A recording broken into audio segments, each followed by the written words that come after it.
প্রেমিকের মৃত্যু যে কতটা কষ্টের সেটা কাউকে কোনোভাবেই বলে বোঝানো যায় না। তার চেয়েও বেশি কষ্টের যখন সেটা কাউকেই না বলে চুপচাপ সহ্য করতে হয়। এমন কোনো দিনও পূজার জীবনে আসার কথা ছিল না, কিন্তু এলো। কালকে বিকেলের মেসেজের রিপ্লাই আসেনি। পরের দিন সকালেও যখন ডবল টিক পড়ল না, তখন পূজা বাধ্য হয়ে রাজীবের বন্ধুকে ফোন করলো। অন্যদিন যে সকালটা শুরু হতো রাজীবের গুড মর্নিং মেসেজ দিয়ে, কিন্তু আজকে সেই সকালটা শুরু হলো রাজীবের মৃত্যু সংবাদ দিয়ে। কাল দুপুরে লং ড্রাইভে যাওয়ার প্ল্যান করেছিল ওরা বন্ধুরা মিলে। এরকম লং ড্রাইভে ওরা প্রায়ই যায়। ব্যস্ততায় ভরা সপ্তাহের শেষে ওই ছুটির দিনের ওই রবিবারটা পূজার জন্য নয়তো রাজীবের বন্ধুদের জন্য তোলা থাকে। এর আগে ওরা এরকম অনেকবার গেছে। ও বরাবর খুব সাবধানেই গাড়ি চালায়। আজও পর্যন্ত যে ছেলেটা গাড়ি নিয়ে একটা আছাড় পর্যন্ত খায়নি, সেই ছেলেটাই কিনা আজ অ্যাক্সিডেন্টে মারা গেছে। বাবলুদাকে কল করলো পূজা। হ্যালো বাবলুদা, আমি পূজা বলছি রাজীব কোথায় জানো? আসলে ও রাতের মেসেজের রিপ্লাই দেয়নি, তাই তোমাকে ফোন করলাম। হ্যালো বাবলুদা, শুনতে পাচ্ছ? আসলে বাবলুদা শুনতে ঠিকই পেয়েছে, কিন্তু সে এক মুহূর্তের জন্য ভাষাহীন হয়ে গেছিল। প্রায় 1 মিনিট পর ওপাশ থেকে একটা কথা এসেছিল। পূজা, আমরা হাসপাতালে। আসলে রাজীবের একটা অ্যাক্সিডেন্ট হয়েছে। পায়ের তলার মাটি সরে যাওয়া কথাটার মানে সেদিন বুঝল পূজা। কাঁপা কাঁপা গলায় জিজ্ঞেস করলো, কেন, কি হয়েছে? বাবলুদা বলল, অ্যাক্সিডেন্ট। ওর বডিটা ছেড়ে দিলেই আমরা ফিরে যাব। কাকু কাকিমা এখনও কিছু জানে না। এর পরের কথাগুলো শুনতে আর পায়নি পূজা। বডি ছেড়ে দেবে মানে? এটা জিজ্ঞেস করার মতো অবস্থাতেও তখন ছিল না। 2 চোখ ফেটে জল চলে আসছিল।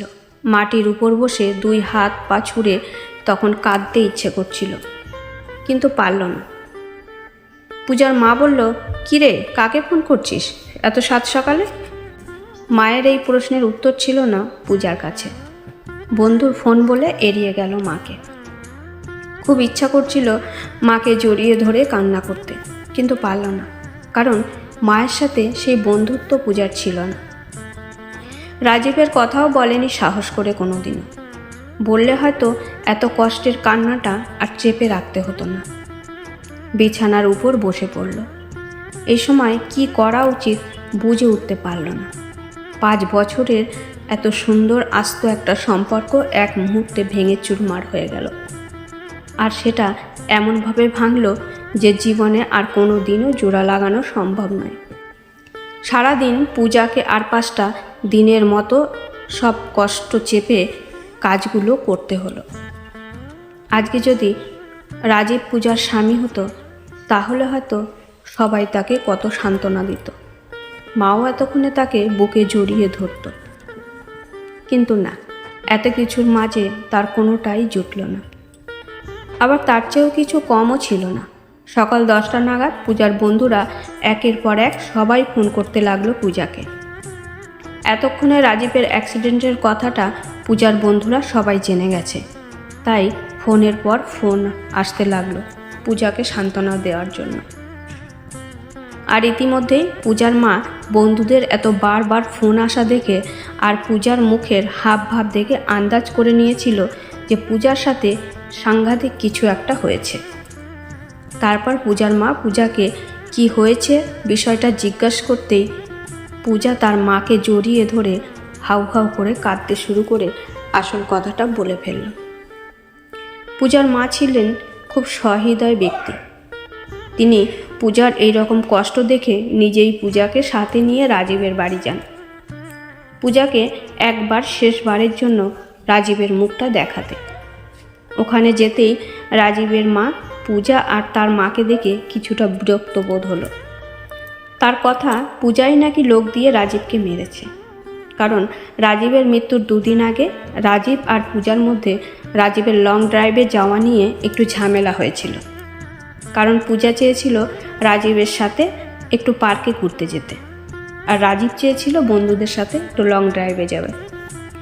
আর ওদের এই ঝামেলার কথা রাজীবের মা জানত, কিন্তু তখনও তিনি পূজাকে চিনতেন না।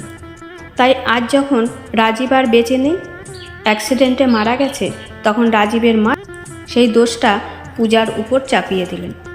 এদিকে পূজা আগে থেকেই রাজীবের অ্যাক্সিডেন্টের কথা শুনে প্রচণ্ডভাবে ভেঙে পড়েছিল। শেষবারের মতো যখন প্রিয় মানুষটাকে একবার কাছ থেকে দেখবে বলে এসেছিল, তখন যে এরকম একটা দুর্নাম নিয়ে ফিরতে হবে সে স্বপ্নেও ভাবেনি।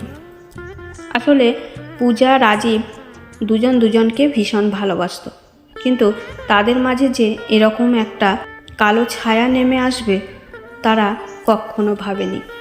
পূজা রাজীবকে এতটাই ভালোবাসত যে রাজীবের মায়ের মুখের এই অপবাদটা শুনে সে ভীষণই কষ্ট পেয়েছিল। এরকম একটা দুর্নামের পর পূজা তখনই মনে মনে ঠিক করে নেয় যে আমার ভালোবাসার মানুষটিই যখন আর এই পৃথিবীতে নেই, তখন এই পৃথিবীতে আমারও আর বেঁচে থাকার ইচ্ছে নেই। এরপরে রাজীবের মৃতদেহ তাদের বাড়িতে আনা হলো, আর সবাই যখন তাকে দেখার জন্য ব্যস্ত ছিল, ঠিক তখনই দোতলার ওপর থেকে কিছু একটা নিচে পড়ার ভীষণ জোরে আওয়াজ হলো। সবাই পিছন ফিরে দেখতেই দেখে পূজার রক্তাক্ত দেহ পড়ে আছে। সেও তার ভালোবাসার মানুষটার সাথে দূর আকাশে পাড়ি দিয়েছে। আর এইভাবেই পূজা আর রাজীব, একজন অ্যাক্সিডেন্টে আর একজন ভালোবাসার মানুষের মৃত্যুর অপবাদ বুকে নিয়ে দুজনেই এই পৃথিবী ছেড়ে চলে গেল।